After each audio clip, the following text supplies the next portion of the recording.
Hello guys, ઇન્ડોવાઇસમાં આપનું સ્વાગત છે. ફર્સ્ટ આર્ટિકલ કલારીપયટ્ટુના બારામાં છે. આ કલારીપયટ્ટુ વિશે યુપીએસસીની પ્રિલિમ એક્ઝામમાં ક્વેશ્ચન આવેલો છે. જુઓ, આ કલારીપયટ્ટુને ભારતનું ઓલ્ડેસ્ટ સર્વાઇવિંગ માર્શલ આર્ટ માનવામાં આવે છે. માર્શલ આર્ટ એટલે તમે સમજો ને, એને ગુજરાતીમાં આપણે યુદ્ધ કલા કહીએ, રાઈટ. તો આ લગભગ 3000 વર્ષ જૂનું માર્શલ આર્ટ છે એવું માનવામાં આવે છે. અને આ માર્શલ આર્ટનું ઓરિજિન કયા રાજ્યમાં થયું હતું? તો કેરલા. આ યાદ રાખજો, આજથી લઈને લગભગ 3000 વર્ષ પહેલાં કેરલામાં આનું ઓરિજિન થયું હતું એવું માનવામાં આવે છે. અને અત્યારે કલારીપયટ્ટુ ન્યૂઝમાં કેમ છે? તો જુઓ, ધીરે ધીરે આની પોપ્યુલારિટી ઓછી થઈ રહી હતી, તો એને ફરીથી રિવાઇવ કરવા માટે, આની પોપ્યુલારિટીને વધારવા માટે કલારીપયટ્ટુ માર્શલ આર્ટ માટે કેરલાના કેપિટલમાં એક એકેડેમીને એસ્ટાબ્લિશ કરવામાં આવી છે. તો એકેડેમી ક્યાં એસ્ટાબ્લિશ થઈને શા માટે થઈ આપણી માટે ઇમ્પોર્ટન્ટ નથી. આપણી માટે કલારીપયટ્ટુ માર્શલ આર્ટ વિશે થોડી બેઝિક ઇન્ફોર્મેશન જે જરૂરી હોય એક્ઝામના પોઈન્ટ ઓફ વ્યૂ, તો એ આપણને ખબર હોવી જોઈએ. તો કલારીપયટ્ટુને લોકો પ્રેમથી કલારી પણ કહે છે. એક ઇન્ડિયન માર્શલ આર્ટ છે, ફાઇટિંગ સ્ટાઇલ પણ આપણે એને કહી શકીએ. અને આનું ઓરિજિન છે તો કેરલામાં થયું હતું. આજથી લઈને લગભગ 3rd સેન્ચુરી બીસીમાં આનું ઓરિજિન થયું હોય એવું માનવામાં આવે છે. અને આ કલારીપયટ્ટુ માર્શલ આર્ટમાં કેરલામાં દરેક કાસ્ટના વોરિયર દ્વારા આને પરફોર્મ કરાય છે. એવું નથી કે ફક્ત અપર કાસ્ટના જે પણ વોરિયર હોય એ જ આને પરફોર્મ કરે છે. આ ફીચર વિશે ક્વેશ્ચન આવી શકે છે, યાદ રાખજો. ઓલ કાસ્ટના જે પણ વોરિયર હોય, જે યોદ્ધા જેને આપણે કહીએ, તો એના દ્વારા પરફોર્મ કરાય છે. અને મહિલા પણ આમાં પાર્ટિસિપેટ કરે છે. હવે તમને કન્ફ્યુઝ કરવા હોય તો એવું તમને સ્ટેટમેન્ટ આપી શકે કે ફક્ત મેલ પુરુષો દ્વારા જ આ કલારીપયટ્ટુ માર્શલ આર્ટને પરફોર્મ કરવામાં આવે છે, તો એ સ્ટેટમેન્ટ રોંગ હશે. હવે મહિલા છે તો જે કેરલાની સોસાયટી છે તો એની અંદર મહિલા પણ આ કલારીપયટ્ટુ માર્શલ આર્ટ વિશે એના વિશે ટ્રેનિંગ લે છે. અને મહિલા દ્વારા પણ આજના જે દિવસો છે તો એમાં અત્યાર સુધી આને પરફોર્મ કરવામાં આવી રહ્યા છે, રાઈટ. તો આ ફેક્ટ તમે યાદ રાખજો કે મહિલા દ્વારા પણ આને પરફોર્મ કરવામાં આવે છે. અને દરેક કાસ્ટના જે લોકો છે, જે વોરિયર છે, તો એ આને પરફોર્મ કરી શકે છે. હવે જો ઓલરેડી બીજા જે માર્શલ આર્ટ છે એના વિશે મેં તમને પહેલાં ક્વેશ્ચન પૂછી લીધો છે, લગભગ 2 વખત, અને બધા લોકોએ પાર્ટિસિપેટ પણ કર્યું હતું. તો તમારી નોટ્સમાંથી તમે શું કરો, ભારતના બીજા રાજ્યોના જે પણ માર્શલ આર્ટ છે તો એનું તમે રિવિઝન કરો, રાઈટ. અને કોઈને માની લો કે કોઈ નવા મેમ્બર હોય જે પાછળથી જોઈન થયા હોય અને તમારે આ માર્શલ આર્ટ વિશે આન્સર આપવો હોય તો તમે આપી શકો છો. જે લોકોએ ઓલરેડી આપ્યો એને ફરીથી મહેનત કરવાની જરૂર નથી. જસ્ટ ખાલી તમારી નોટ્સની અંદરથી રિવિઝન કરી લેજો. અથવા તો નીતિન સિંઘાનિયાની બુક છે તો એમાં પણ ભારતના વિભિન્ન રાજ્યોના માર્શલ આર્ટ આપેલા છે, તો ત્યાંથી પણ તમે જસ્ટ ખાલી એના નામને રિવાઇઝ કરજો કે આ માર્શલ આર્ટને આ સ્ટેટની અંદર પરફોર્મ કરવામાં આવે છે. જસ્ટ એટલી તમને ખબર હોવી જોઈએ. બાકી વધારે ફરીથી ડબલ એફર્ટ્સ લગાવવાની જરૂર આવતી નથી. સમજી ગયા? એના પછી જે નેક્સ્ટ આર્ટિકલ છે તો એ સક્ષમ અવેરનેસ કેમ્પેનના બારામાં છે. હવે ક્વેશ્ચન આવશે તો અહીંયાથી જ બનશે કે સક્ષમ અવેરનેસ કેમ્પેન છે તો એ કોના દ્વારા લોન્ચ કરવામાં આવ્યું હતું? સમજી ગયા? તો જુઓ, જે પેટ્રોલિયમ કન્ઝર્વેશન રિસર્ચ એસોસિએશન, યાદ રાખજો, પેટ્રોલિયમ કન્ઝર્વેશન રિસર્ચ એસોસિએશન છે તો ministry of petroleum and natural ગેસમાં આવે છે, રાઈટ. યાદ રાખજો, ઇમ્પોર્ટન્ટ છે. પેટ્રોલિયમ કન્ઝર્વેશન રિસર્ચ એસોસિએશન જે મિનિસ્ટ્રી ઓફ પેટ્રોલિયમમાં આવે છે, તો એના દ્વારા આ સક્ષમ અવેરનેસ કેમ્પેન છે તો એને લોન્ચ કરવામાં આવ્યું છે, રાઈટ. અને આ એવું નથી કે નવું છે, રાઈટ. પહેલાંથી પણ આને લોન્ચ કરવામાં આવી રહ્યું છે, દર વર્ષે લોન્ચ થાય છે. તો સક્ષમ અવેરનેસ કેમ્પેન કોના દ્વારા લોન્ચ કરવામાં આવ્યું છે? પેટ્રોલિયમ કન્ઝર્વેશન રિસર્ચ એસોસિએશન જે મિનિસ્ટ્રી ઓફ પેટ્રોલિયમમાં આવે છે તો એના દ્વારા આ સક્ષમ અવેરનેસ કેમ્પેન છે તો એને લોન્ચ કરવામાં આવી રહ્યું છે. And the campaign was launch two spread awareness about the green energy, જેને આપણે ક્લીન એનર્જી પણ કહીએ છીએ, તો એના વિશે અવેરનેસ વધારવા માટે કે ભાઈ આપણે જે ફોસાઇલ ફ્યુલ છે તો એનું આપણે શું કરીએ, કન્ઝમ્પશન ઓછું કરીએ અને વધુને વધુ આપણે ગ્રીન એનર્જી ઉપર શું કરીએ, ડિપેન્ડ થઈએ, જેથી કરીને આપણે ઓઇલનું ઇમ્પોર્ટ પણ ઓછું કરવું પડે અને આપણું એન્વાયરમેન્ટ છે તો એને પણ જે પણ નેગેટિવ ઇમ્પેક્ટ થઈ રહી છે તો એને આપણે રોકી શકીએ. તો એ માટે જે ગ્રીન અને ક્લીન એનર્જી છે તો એના વિશે લોકોમાં જાગૃતતા ફેલાવવા માટે, અવેરનેસ સ્પ્રેડ કરવા માટે આ જે સક્ષમ અવેરનેસ કેમ્પેન છે તો એને લોન્ચ કરવામાં આવ્યું છે. અને it is 1 month long people centric fuel conservation campaign, એટલે કે પીપલ સેન્ટ્રિક 1 મહિના લાંબુ આ એક કન્ઝર્વેશન કેમ્પેન છે. અને આ બોડી વિશે થોડી ઇન્ફોર્મેશન આપું, અહીંયા લખ્યું નથી પણ તમને યાદ હોવું જોઈએ કે આ જે petroleum conservation and research association છે તો આને 1978માં આને બનાવવામાં આવ્યું હતું. અને મેઇનલી મિનિસ્ટ્રી ઓફ પેટ્રોલિયમમાં આવે છે તો કીધું જ છે. અને આ એક નોટ ફોર પ્રોફિટ ઓર્ગેનાઇઝેશન છે. કેવું? નોટ ફોર પ્રોફિટ ઓર્ગેનાઇઝેશન છે. અને એના નામથી તમે સમજી શકો છો કે ભાઈ પેટ્રોલિયમના કન્ઝર્વેશન માટે રિસર્ચ કરવા માટેનું આ ઓર્ગેનાઇઝેશન છે, તો એમાં કોઈ વધારે હવે R&D કરવાની આવતી નથી. હવે ચાલો આ સક્ષમની સાથે હું તમને લિંક કરીને એક ટોપ લેવલનો ક્વેશ્ચન પૂછું, જે મે બી તમને એના વિશેની ઇન્ફોર્મેશન નહીં હોય, પણ ના હોય તો કંઈ વાંધો નથી, આપણે ઇન્ફોર્મેશન લેવા માટે તો આવીએ છીએ, રાઈટ. તો તમારે વિડીયોના કમેન્ટ બોક્સમાં સક્ષમ પોર્ટલ વિશે ઇન્ફોર્મેશન આપવાની છે. જો મિનિસ્ટ્રી ઓફ HRD છે ને, તો એના દ્વારા આ સક્ષમ પોર્ટલને લોન્ચ કરવામાં આવ્યું છે. ઇન્ટરનેશનલ વુમન ડે હતો ત્યારે મે બી એના ભાગરૂપે આ પોર્ટલ લોન્ચ થયું હતું. તો વિડીયોના કમેન્ટ બોક્સમાં તમે લખો કે આ સક્ષમ પોર્ટલ છે જે મિનિસ્ટ્રી ઓફ HRD દ્વારા લોન્ચ કરવામાં આવ્યું. તો આ પોર્ટલ છે તો એનો મેઇનલી મકસદ શું છે, એનો એમ તમારે લખવાનું છે. આટલું તમને ખબર હશે ને. હવે માન લો કે તમને કન્ફ્યુઝ કરવા હશે ને, તો શું આપશે? સક્ષમ સક્ષમ કેમ્પેન લખી નાખશે. સક્ષમ કેમ્પેન અને સક્ષમ પોર્ટલ બંને અલગ છે. હવે માન લો કે તમને બોલે કે સક્ષમ પોર્ટલ રિસન્ટલી ન્યૂઝમાં હતું, તો આ કોના દ્વારા લોન્ચ કરવામાં આવ્યું? હવે માન લો કે મેં તમને ક્વેશ્ચન ના પૂછ્યો હોત ને, સક્ષમ જે પોર્ટલ છે એના વિશે ક્વેશ્ચન ના પૂછ્યો, તો ત્યારે તમે મિનિસ્ટ્રી ઓફ પેટ્રોલિયમ કરી નાખે, રાઈટ. ફરીથી બોલું છું, જો અહીંયા તમે કન્ફ્યુઝ કઈ રીતે થાત. અત્યારે આપણે સક્ષમ કેમ્પેન વિશે ઇન્ફોર્મેશન લીધી. હવે માન લો કે આની સાથે મેં તમને લિંક કરીને સક્ષમ પોર્ટલ વિશે ક્વેશ્ચન ના પૂછ્યો હોત, તો ત્યારે શું થાત? એક્ઝામમાં માની લો કે સક્ષમ પોર્ટલ આવી જાત અને તમે એના વિશે સ્ટડી ના કરી હોય, તો ડાયરેક્ટ તમે મિનિસ્ટ્રી ઓફ પેટ્રોલિયમ છે તો એને ટીક મારી દેત, રાઈટ. તો આ પ્રકારની ભૂલ ના થાય એટલા માટે હંમેશા લિંક કરીને સ્ટડી કરવી જોઈએ, આવું મારું પર્સનલી માનવું છે. તો દરેક લોકો સક્ષમ પોર્ટલ વિશે ઇન્ફોર્મેશન આપે કે એના એમ્સ અને ઓબ્જેક્ટિવ શું છે અને શા માટે એને લોન્ચ કરવામાં આવ્યું છે, તમારે ખાસ કહેવાનું છે. અને આના વિશે તો તમને ઇન્ફોર્મેશન મળી ગઈ હશે. હવે આ મુકુંદપુરા CM2 છે ને, આના વિશે હું તમને થોડી વાર પછી ઇન્ફોર્મેશન આપું છું. લાસ્ટમાં આને રાખું છું કારણ કે સાયન્સ એન્ડ ટેકનોલોજીનો આર્ટિકલ છે, ઘણા મેમ્બર પછી અહીંથી સ્કીપ કરી દેશે, રાઈટ. તો તમારે થોડું પેશન્સ કરવાનું છે, પેશન્સ રાખવાની છે, અને હું તમને એના વિશે લાસ્ટમાં ઇન્ફોર્મેશન આપું છું. આ આર્ટિકલ છે ને, આ UPSCમાં બને એવો ક્વેશ્ચન છે. અહીંથી બહુ જ એકદમ ટોપ લેવલનું છે.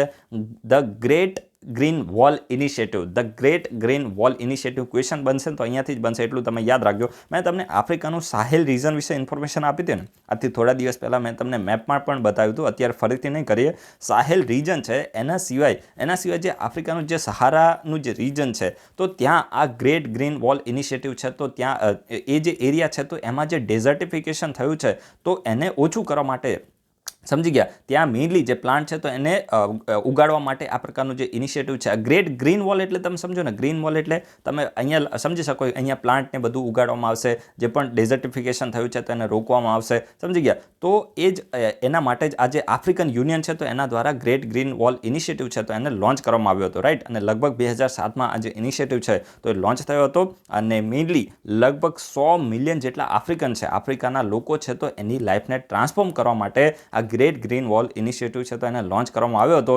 તો અત્યારે આપણે આના વિશે ડિટેલમાં ઇન્ફોર્મેશન લેવાની છે. પહેલાં આપણે માહોલ બનાવીએ કે આ ગ્રેટ ગ્રીન વોલ ઇનિશિયેટિવ ન્યૂઝમાં કેમ આવ્યો. તો જો અત્યારે છે ને, રિસન્ટલી વન પ્લેનેટ સમિટ થઈ હતી બાયોડાયવર્સિટી માટે, રાઈટ. હવે સમિટ ક્યાં થઈ હતી, શું માટે થઈ હતી, આપણી માટે ઇમ્પોર્ટન્ટ નથી. આ વન પ્લેનેટ સમિટ છે તો બાયોડાયવર્સિટી માટે થઈ હતી.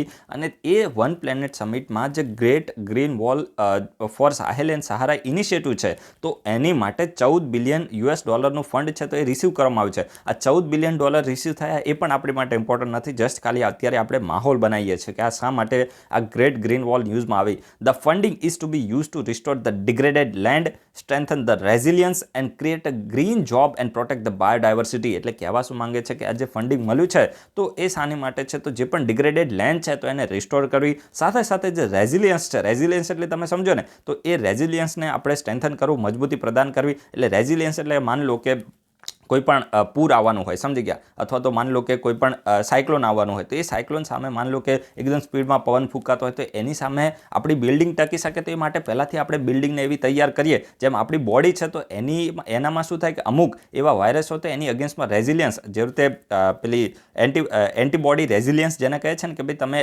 પેલી ટેબ્લેટ એવી વધારે લઈ લો તો પછી સાથે તમારા શરીરની અંદર એન્ટીબોડી જે રેઝિલિયન્સ ક્રિએટ થઈ જાય છે, રાઈટ. તો કોઈ પણ વસ્તુની મતલબ પહેલાંથી તમે એને રિટાલિએટ કરી શકે એવી જે ક્ષમતા છે તો તમારા બોડીની અંદર અથવા તો કોઈ પણ ઓબ્જેક્ટની અંદર તૈયાર થઈ જાય, એને રેઝિલિયન્સ કહેવામાં આવે છે. તો એ વસ્તુ તમે યાદ રાખજો. અને મેઇનલી આ જે ફંડિંગ છે તો એને ડિગ્રેડેડ લેન્ડ હશે, ડિગ્રેડેડ લેન્ડ તો એને રિસ્ટોર કરવા માટે, પછી જે રેઝિલિયન્સ છે તો એને મજબૂતી પ્રદાન કરવા માટે, ગ્રીન જોબ છે તો એને ક્રિએટ કરવા માટે, અને બાયોડાયવર્સિટીને પ્રોટેક્ટ કરવા માટે આ ફંડિંગ છે તો યુઝ થશે. આ બધી મોટી મોટી વાતો છે. ક્વેશ્ચન હવે બનશે, આ ઇન્ફોર્મેશન છે તો અહીંયાથી ક્વેશ્ચન બનવાનો છે. The great green wall initiative aims to transfer the life of 100 million African by growing 8,000 kilometer long and 15 kilometer wide trees mosaic trees vegetation grassland and plant એટલે કહેવા શું માંગે છે કે આ ગ્રેટ ગ્રીન વોલ ઇનિશિયેટિવના તહેત લગભગ 100 મિલિયન આફ્રિકનની જે લાઈફ છે તો એને ટ્રાન્સફોર્મ કરવામાં આવશે. કઈ રીતે? તો લગભગ 8,000 કિલોમીટર લાંબો અને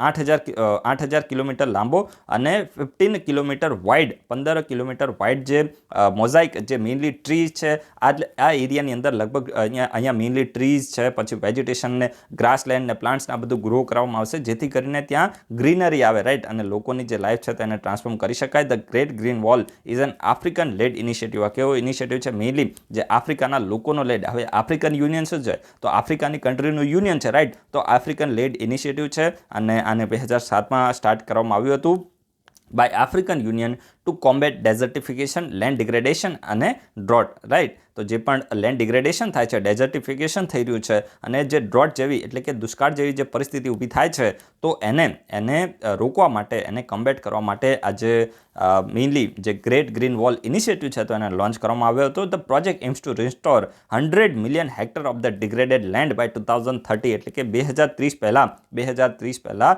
100 મિલિયન હેક્ટર જેટલી જે ડિગ્રેડેડ લેન્ડ છે તો એને રિસ્ટોર કરવાનો આપણો લક્ષ્ય રાખવામાં આવ્યું છે. સો far between 2007 and 2019 the Great Green Wall Initiative has restored only 4 million of the hectares of the land. એટલે કહેવા શું માંગે છે કે ભાઈ ટાર્ગેટ છે તો 2030 સુધી તો 100 મિલિયનનો છે, પણ 2007માં જે લોન્ચ થયું ત્યારથી લઈને 2019 સુધી જોઈએ તો ફક્ત 4 મિલિયન હેક્ટર લેન્ડ છે તો એ રિસ્ટોર થઈ શકે છે. એટલે કે પોતાના લક્ષ્યથી ઘણા બધા આમને પાછળ ચાલી રહ્યા છે.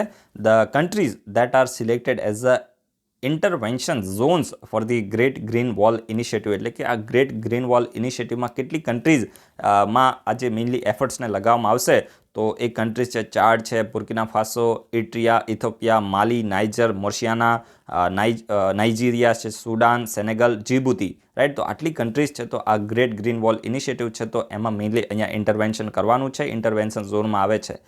તો આ ફેક્ટ તમે યાદ રાખજો. એક્ઝામના પોઈન્ટ ઓફ વ્યૂ ખૂબ જ રેલેવન્ટ આર્ટિકલ હતો અને યુપીએસસીની પ્રિલિમમાં ક્વેશ્ચન બને ને એવો આર્ટિકલ હતો. યુપીએસસીમાં આવા જ ક્વેશ્ચનો બને, સમજી ગયા. માની લો કે આ ગ્રેટ ગ્રીન વોલ ઇનિશિયેટિવ વિશે ક્વેશ્ચન પૂછવામાં આવે કે આ ઇનિશિયેટિવ શાની માટે હતો અથવા તો કોના દ્વારા આને લોન્ચ કરવામાં આવ્યો, તો કયા રિજનમાં હતો, શું આ એશિયામાં હતો, નોર્થ અમેરિકામાં હતો, સાઉથ અમેરિકામાં કે આફ્રિકામાં કે યુરોપમાં, તો તમને આ ફેક્ટ ખબર હોય, જસ્ટ ખાલી તમે સાંભળ્યું હોય ને. આમાં કેવું હોય, યુપીએસસીમાં ઇન્ફોર્મેશનનો બેઝ ખૂબ જ વધારે હોય. જસ્ટ ખાલી તમારા માઇન્ડમાં એક વખત સબકોન્શિયસ માઇન્ડમાં બી આવી ગયું હોય, તમે સાંભળી લીધું હોય ને, તો પછી ઓપ્શન આવે ને તમે એમાંથી ઓટોમેટિક તમારા માઇન્ડની અંદર ટીક થઈ જાય કે ભાઈ છે ને મને એવું લાગે છે કે ભાઈ આ મેં સ્ટડી કરી છે અને પછી તમને એ જે લાગ્યું ને એ સાચું જ પડી જાય. તો આ વસ્તુ તમારે યાદ રાખવાની.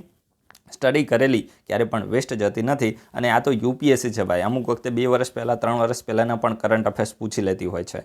ચલો આની સાથે આપણે 1-2 ક્વેશ્ચન પૂછે. આ વિડીયોના કમેન્ટ બોક્સમાં તમે આફ્રિકન યુનિયન વિશે ઇન્ફોર્મેશન આપો. અહીંયા આપણે આફ્રિકન યુનિયન જોયું, અહીંયા હતું ને, આ રહ્યું, બરાબર છે. આફ્રિકન યુનિયન વિશે તમે ઇન્ફોર્મેશન આપો કે આફ્રિકન યુનિયન છે તો આને ક્યારે બનાવવામાં આવ્યું હતું, આફ્રિકન યુનિયને કોને રિપ્લેસ કર્યું હતું, આની અંદર કેટલી કન્ટ્રીઝ મેમ્બર છે અને જે પણ સારા એવા પોઈન્ટ હોય કે આનું હેડક્વાર્ટર ક્યાં છે ને આ બધી તમને ખબર હોવી જોઈએ. આના ઓબ્જેક્ટિવ શું છે, તો દરેક લોકો વિડીયોના કમેન્ટ બોક્સમાં આફ્રિકન યુનિયન વિશે ઇન્ફોર્મેશન આપે. ઇન્ડોવાઇસમાં આપણે ઓલરેડી એને ડિસ્કસ કરેલું છે, કંઈ નવું નથી, રાઈટ.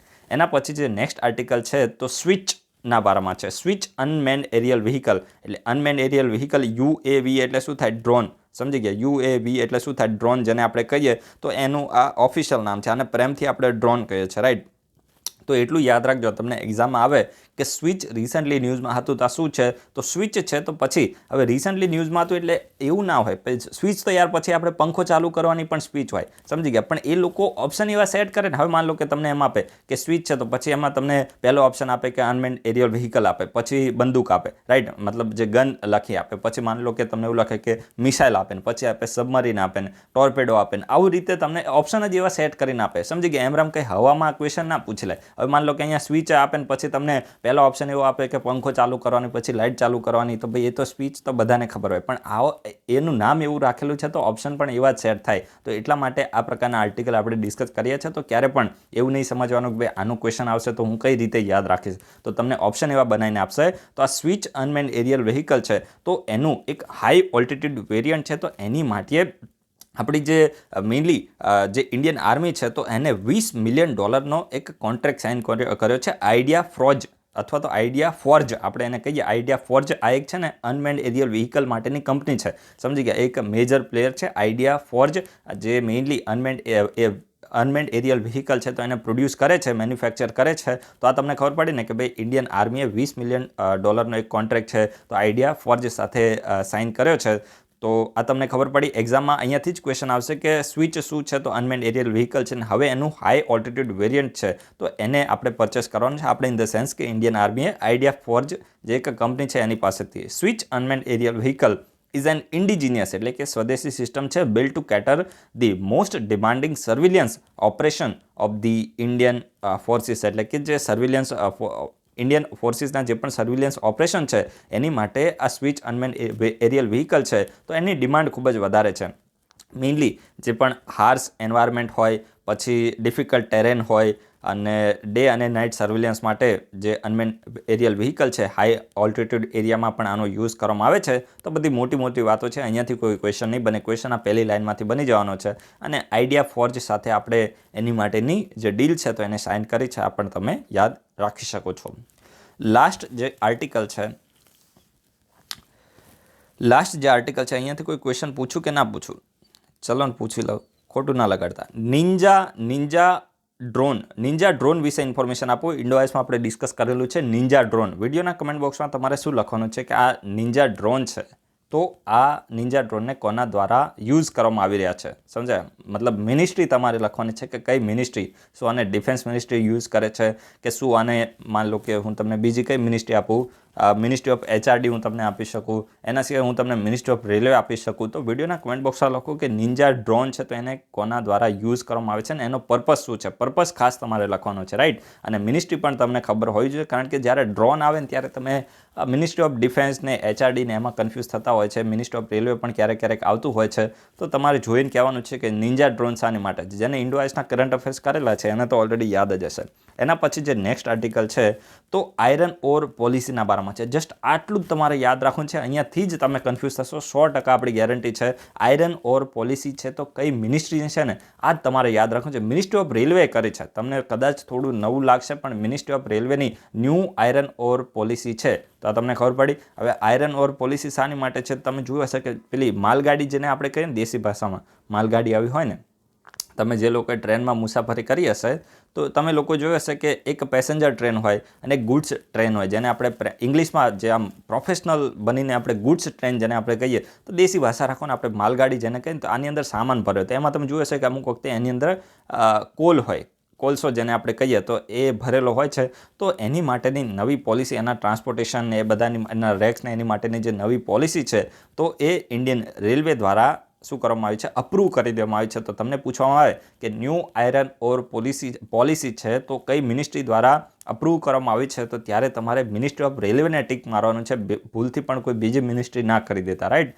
તો માની લો કે તમને આપે કે મિનિસ્ટ્રી ઓફ સ્ટીલ આપી દે, પહેલો જ તમને ઓપ્શન છે ને બાટલીમાં ઉતારવા માટે મિનિસ્ટ્રી ઓફ સ્ટીલ આપશે, તો ત્યારે તમારે ભૂલ કરવાની નથી, રાઈટ? મિનિસ્ટ્રી ઓફ રેલવે યાદ રાખજો. ફરીથી કહું છું, આવા ક્વેશ્ચન બનશે, જ્યાં ભૂલો થાય ને એવા જ ક્વેશ્ચન આવે, રાઈટ? હવે આપણે છેલ્લો આજનો આર્ટિકલ હતો તો એક મિટિયોરાઇટ વિશે ડિસ્કસ કરવાનું હતું. મિટિયોરાઇટ એટલે તમે સમજો ને, મિટિયોરાઇટ એટલે કે જે સ્પેસ ઓબ્જેક્ટ છે તો અર્થના એન્વાયરમેન્ટમાં એન્ટર કરી જાય, સમજી ગયા? અર્થના એટમોસ્ફિયરની અંદર એન્ટર કરી જાય અને તેમ છતાં એ સર્વાઈવ કરી જાય તો ત્યારે એને શું કહેવામાં આવે છે? મિટિયોરાઇટ કહેવામાં આવે છે. જિયોગ્રાફીમાં તમે બધાએ સ્ટડી કરી હશે. ફરીથી બોલું છું, જે પણ સ્પેસ ઓબ્જેક્ટ હોય તો એ અર્થના માની લો કે છે ને જસ્ટ હાઇપોથેટિકલ એક્ઝામ્પલ હું તમને આપું છું. માની લો કે આ બહુ મોટું સ્પેસ છે અને એની અંદર આપણી એક પૃથ્વી છે, થોડી મોટી રાખું ને, આ એક પૃથ્વી છે, રાઈટ? હવે માની લો કે આ કોઈ ઓબ્જેક્ટ છે, આ આપણી પૃથ્વીનું એટમોસ્ફિયર છે. હવે આ ઓબ્જેક્ટ શું કરે છે? પૃથ્વીના એટમોસ્ફિયરમાં, આની સાઇઝ ખૂબ જ મોટી છે, સમજી ગયા? અને પૃથ્વીના એટમોસ્ફિયરમાં એન્ટર કરે છે. હવે જ્યારે એટમોસ્ફિયરમાં એન્ટર કરે ને તો એ સળગવા લાગે, સમજી ગયા? એ સળગવા લાગે અને એ સળગવા લાગે તો અમુક શું થાય? કમ્પ્લીટલી બર્ન અપ થઈ જાય. પરંતુ અમુક એવા ઓબ્જેક્ટ હોય કે જે મેઇનલી એની સાઇઝ ખૂબ જ મોટી હોવાથી કમ્પ્લીટલી બર્નઅપ થતા નથી અને એ શું કરે છે, જમીન ઉપર પડી જાય છે. તો આને શું કહેવામાં આવે છે, મેટિયોરાઇટ કહેવામાં આવે છે. તો તમને ખબર પડી ગઈ. તો અહીંયા તમારે કન્ફ્યુઝ થવાનું નથી. મેટિયોર અને મેટિયોરાઇટમાં શું ડિફરન્સ હોય છે આ તમને ખબર પડી ગઈ હશે. તો મેટિયોરાઇટ એવું ઓબ્જેક્ટ, ફરીથી બોલું છું, સ્પેસ ઓબ્જેક્ટ છે જે અર્થના એટમોસ્ફિયરમાં એન્ટર થાય છે પરંતુ કમ્પ્લીટલી બર્નઅપ થતો નથી અને જમીન ઉપર પડી જાય છે. એને આપણે મેટિયોરાઇટ કહે છે. જમીન ઉપર આવી જાય એને આપણે મેટિયોરાઇટ કહે છે. તો અત્યારે જો આવો એક મુકુંદપુરા CM2, તો તમને પૂછવામાં આવે કે મુકુંદપુરા CM2 શું છે, તો એક મેટિયોરાઇટ છે. તો આ યાદ રાખજો, મુકુંદપુરા CM2 એક મેટિયોરાઇટ છે અને આ જે મેટિયોરાઇટ છે તો એ લગભગ 2017માં રાજસ્થાનનું જયપુર છે તો એના નજીક એક ગામડામાં મુકુંદપુરા વિલેજમાં પડ્યો હતો અને એટલા માટે એનું નામ શું રાખવામાં આવ્યું, મુકુંદપુરા CM2 મેટિયોરાઇટ એનું નામ રાખવામાં આવ્યું. તો તમને ખબર પડે ને, 2017માં જયપુર, જે રાજસ્થાનનું જયપુર છે તો એનું મુકુંદપુરા ગામડું છે, વિલેજ છે, તો ત્યાં મેટિયોરાઇટ પડ્યો હતો અને એટલા માટે એનું નામ શું રાખવામાં આવ્યું, મુકુંદપુરા CM2 રાખવામાં આવ્યું છે. રાઈટ. અને એના વિશેની જે સ્ટડી છે તો એને જિયોલોજિકલ સર્વે ઓફ ઇન્ડિયા જે કોલકાતામાં છે તો એના વિશે આને ડિટેલમાં સ્ટડી કરી છે. તો સ્ટડીમાં શું જોવા મળ્યું એ આપણે અત્યારે મેઇનલી અહીંયા ડિસ્કસ કરવાનું છે. હવે જો મેટિયોરાઇટ છે ને, તો આનું નામ મુકુંદપુરા CM2 રાખવામાં આવ્યું છે ને આને કાર્બોનિસિયસ કોન્ડ્રાઇટ તરીકે આને ક્લાસિફાઈડ કરવામાં આવ્યું છે. આ કાર્બોનિસિયસ કોન્ડ્રાઇટ છે ને, તો આની જે કમ્પોઝિશન હોય ને, યાદ રાખજો, ઇમ્પોર્ટન્ટ છે, અહીંયાથી ડિટેલમાં સાયન્સ એન્ડ ટેકનોલોજીમાં ક્વેશ્ચન બની જશે. આને મેઇનલી કાર્બોનિસિયસ કોન્ડ્રાઇટ તરીકે ક્લાસિફાઈ કરવામાં આવ્યું છે અને આની કમ્પોઝિશન છે તો સન છે, સન તો એના સિમિલર છે. રાઈટ. આ મેટિયોરાઇટ જે મુકુંદપુરા 2 છે તો એની હું વાત કરું છું, CM2, તો આ જે છે તો એને કાર્બોનિસિયસ કોન્ડ્રાઇટ તરીકે ક્લાસિફાઈ કરવામાં આવ્યું છે અને આની કમ્પોઝિશન છે તો એ સન છે, સન આપણો સૂર્ય, તો એના સમાન આની કમ્પોઝિશન જોવા મળે છે. And this type of stony meteorite considers the most primitive, અને આ પ્રકારના જે કાર્બોનિસિયસ કોન્ડ્રાઇટ જે મેટિયોરાઇટ હોય તો એને મોસ્ટ પ્રિમિટિવ, એટલે કે પ્રિમિટિવ જે માનવ હતા ને, પ્રિમિટિવ હ્યુમન જેને આપણે કહીએ, પેલા જંગલમાં આદિમાનવો રહેતા હતા, તો એ રીતે આને પણ મોસ્ટ પ્રિમિટિવ મેટિયોરાઇટ માનવામાં આવે છે આપણી સોલાર સિસ્ટમની અંદર. અને જો મેટિયોરાઇટ છે ને એના વેરિયસ પ્રકાર હોય, આ પણ તમે નોટ ડાઉન કરી દેજો, ક્વેશ્ચન બનશે. મેટિયોરાઇટના અલગ અલગ પ્રકાર હોય છે. 3 ગ્રુપની અંદર મેટિયોરાઇટને ક્લાસિફાઈ કરવામાં આવે છે. એક છે સ્ટોની, બીજું આ છે આયરન અને સ્ટોની આયરન. તો આ તમે યાદ રાખજો, ઇમ્પોર્ટન્ટ છે. સ્ટોની એટલે કે સિલિકેટ રીચ, પછી જે આયરન છે તો F-ની અલોય, પછી સ્ટોની આયરન એટલે કે મિક્સ સિલિકેટ આયરન અલોય. રાઈટ. તો આ પણ તમે યાદ રાખજો. આ F એટલે શું થાય, આયરન, અને ની એટલે નિકલ અલોય. રાઈટ. અને સ્ટોની આયરન એટલે કે મિક્સ સિલિકેટ આયરન અલોય. તો આ પણ તમે ફેક્ટ યાદ રાખજો. આ બધું આમાં કંઈ સમજવાનું વધારે ના હોય, R&D આમાં કરવા જવાનું નહીં, જસ્ટ ખાલી સમજી લેવાનું અને એક વખત યાદ રાખી લેવાનું. એક્ઝામ આવે તો ટીક મારી દેવાનું, અને ના યાદ આવે તો વધારે પડતું ટેન્શન નહીં લેવાનું. આપણે 200માંથી 200 લાવવાના હોતા નથી. And chondrite are silicate droplet bearing meteorite. Right. એટલે કે જે કોન્ડ્રાઇટ છે તો એ સિલિકેટ ડ્રોપલેટ બિયરિંગ એક મેટિયોરાઇટ હોય છે. And this Mukundpura chondrite is 5th carbonaceous meteorite known to fall in India. એટલે કે જે મુકુંદપુરા કોન્ડ્રાઇટ છે તો 5મો કાર્બોનિસિયસ મેટિયોરાઇટ છે જે ધરતી ઉપર પડ્યો હતો. તો જો આ ફેક્ટ થયા ને એટલા માટે મેં આને છેલ્લે રાખ્યો. તો માન લો કે મેં આને પહેલાં ડિસ્કસ કર્યો તો ઘણા બધા છોડીને જતા રહેત વિડીયોને, અને પછી તમને છે ને આ બધા સારા એવા કન્ટેન્ટનું નુકસાન થાય. સમજી ગયા? એટલે હંમેશા થોડું આગળનું વિચારવું જોઈએ જીવનમાં, આવું મારું પર્સનલી માનવું છે. સમજી ગયા? દરેક પરિસ્થિતિને આપણે જોઈને જે પણ કાર્ય છે તો એ કરવું જોઈએ. તો જો આ જે ટોપિક હતો ને બહુ જ ઇમ્પોર્ટન્ટ હતો. પછી આ સ્વિચવાળું, અને આ પણ મિનિસ્ટ્રી ઓફ રેલવેનું છે ને, આયરન ઓર પોલિસી, તો અહીંયાથી પણ ક્વેશ્ચન બનવાની સંભાવના ખૂબ જ વધારે છે. એટલા માટે મેં આને છેલ્લે રાખ્યો. તો એવું નહોતું કે આપણને આમાં ડિસ્કસ કરવાનો કંટાળો આવતો હતો. રાઈટ. તો ચલો હવે આપણે વિડીયોને કમ્પ્લીટ કરી દઈએ. ટેલિગ્રામ ચેનલ છે તો એને તમારે જોઈન કરવી હોય તો કરી શકો છો. ઇન્સ્ટાગ્રામ અકાઉન્ટ, ટ્વિટર અકાઉન્ટ, પછી આપણું ફેસબુક પેજ છે, આમાં તો જોઈન થતા જ નહીં, ફાલતું છે. પછી વોટ્સઅપ ગ્રુપ છે, તો બધાની લિંક વિડીયોના ડિસ્ક્રિપ્શન બોક્સમાં આપેલી છે, ત્યાંથી તમે જોઈન થઈ શકો છો. So guys, thanks for watching. તમારા બધાનો દિવસ મોજમાં જાય, મોજમાં.